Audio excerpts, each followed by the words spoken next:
Not everyone has a sonic jewelry cleaner, but most people have a sonic toothbrush. Make sure you use a Sonicare one because it vibrates very rapidly. You'll need a sonic toothbrush with an old brush head that you don't need. I've tried many other books, but Benjamin Franklin and the Intelligent Investor works the best. Put them like that. Cup, Panavice Jr.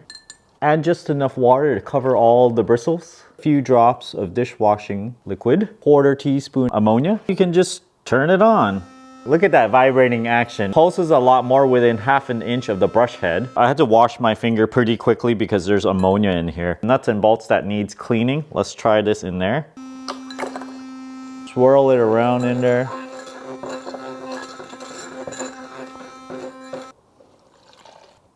Definitely a lot cleaner now. There you go, much cleaner. Always great when you can repurpose whatever that you already have. Thanks for watching this video. Don't forget to give me a like and subscribe for more.